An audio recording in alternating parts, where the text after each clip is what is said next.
This hour, more than 200 people are coming to Christine Blasey Ford's defense, the woman accusing Supreme Court nominee Brett Kavanaugh of sexual assault. The hundreds of supporters graduated from the same high school as Ford.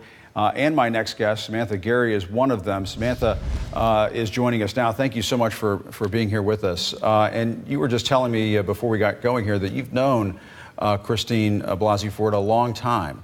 40 years. What is she like, and what do you think she's going through right now?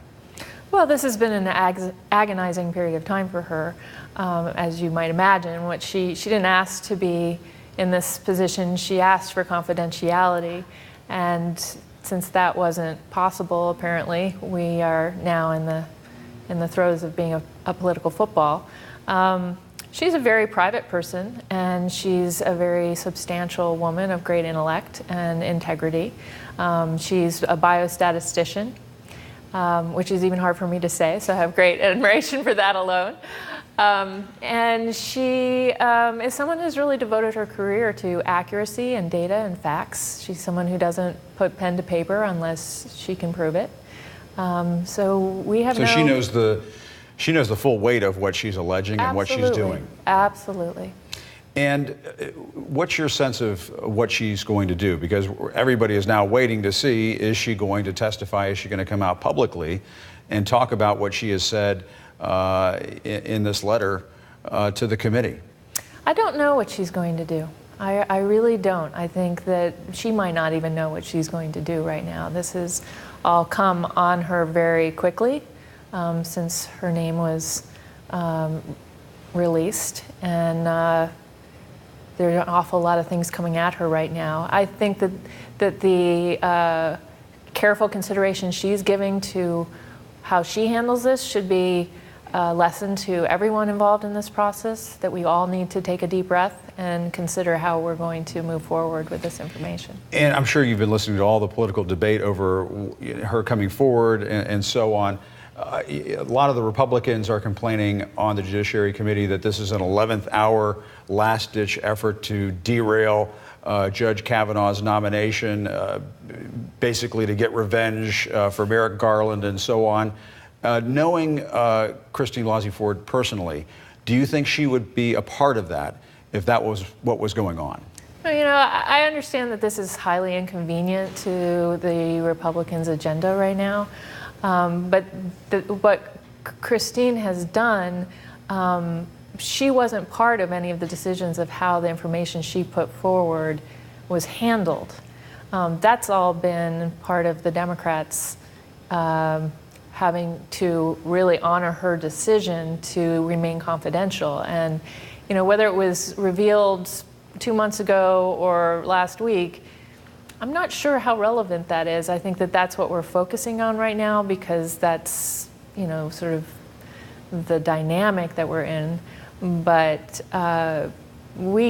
regardless of the timing, we can't get sidetracked on that. We need to focus on the fact that this is a very serious allegation by a very substantive and credible person. And you're seeing a lot of Republican senators, Bob Corker, Jeff Flake, now Susan Collins coming forward and saying essentially that if she doesn't speak, if she doesn't talk to investigators, if she doesn't talk to the committee or speak publicly at this hearing, that they just need to move on and vote.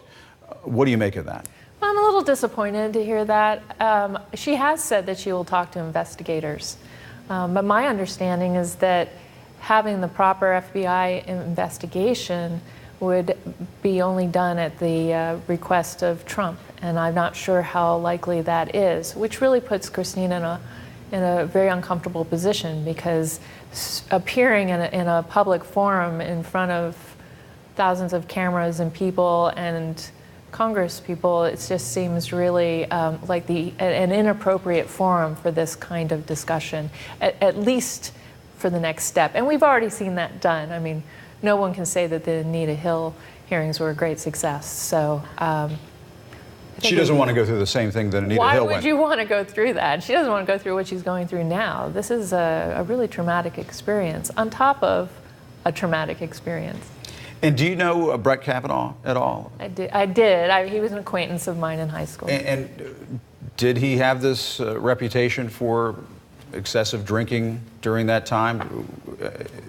I can't really speak to that because What he about wasn't what directly... Dr. Ford is alleging? Was this the first time you had heard anything like that with respect to Judge Kavanaugh? Absolutely.